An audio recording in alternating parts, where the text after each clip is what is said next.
ଜାଣିଛି ହେଲେ କ'ଣ ହବ ଯେତେବେଳେ ପିଇବା ଆରମ୍ଭ କଲି ସେତେବେଳେ ଜାଣିନଥିଲି ସେ ବହୁ ପୂର୍ବ କଥା ଆଜ୍ଞା ବସିବି ନା ଠିଆ ହେଇକି ନା ତମେ ଠିଆ ହେଇଛ ମୁଁ କାହିଁ ବସିବି ସେ କଥା କ'ଣ କି ମାଉସୀ ମୋ ବାପାଟା ଭାରି ବଢ଼ିଆ ଲୋକ ମୋ ବାପା କିନ୍ତୁ ମେନ୍ ଅବାଗିଆ ହେଉଛି ମୋ ପିଇସି ବାପା ତାକୁ ଦି ଥର ବାହାଘର କଲା ସେ ଚାଣ୍ଡାଳି ପୁଣି ଆମ ଘରକୁ ପଳେଇ ଆଇଲା କାହିଁ କହିଲେ ଆମ ସାଇଡ଼ ଘର ପାଖରେ ଗୋଟେ କାଳିଆ ମୁଟୁକା ଧୁତୁଲା ବୁଢ଼ାଟାଏ ଥିଲା ସେଇ ବୁଢ଼ା ସାଙ୍ଗରେ ମୋ ପିଇସି କ'ଣ ଆଉ ଖୋଲିକିରି କହିବି ତୁମେ ଜାଣିପାରୁଥିବ କିନ୍ତୁ ସେ ବୁଢ଼ାର ସହର ମଝିରେ 20 ଏକର ଜାଗା ଥିଲା ବୁଢ଼ା ତାର ପ୍ରତିଦିନ ଆମ ଘରକୁ ଆସିବ ବୋତଲଟା ପିଣ୍ଡା ଉପରେ ଥୋଇଦେବ ପିଇସିକି ଧରି ଘର ଭିତରକୁ ପଳେଇଯିବ ମୋତେ ସେତେବେଳକୁ ବୟସ କେତେ ହେବ ହଁ 15-16 ବର୍ଷ ଖଣ୍ଡେ ହେବ ମୁଁ କହିଲି କ'ଣ ଜିନିଷ କ'ଣ ଟିକିଏ ଢାଳିକି ନେଇ ଚାଟି ଦେଇଛି ଆଉ ଗଲା ବୋତଲ ଉଠାଇ ଯାଏ କଥା କଲା ଦିନେ ମୁଣ୍ଡକୁ ନିଶା ଉଠି ଯାଇଛି ବୁଢ଼ା ଠିକ୍ ସେତିକିବେଳେ ବାହାରିକି ଯାଉଛି ଧରି ପକେଇଲି ଆଉ ମୁଁ କୁଆଡ଼େ ଦେଉଛୁ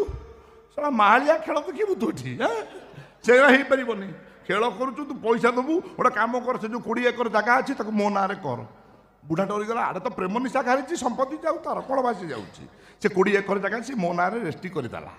କିନ୍ତୁ ବଡ଼ ଦୁଃଖର କଥା ଠିକ୍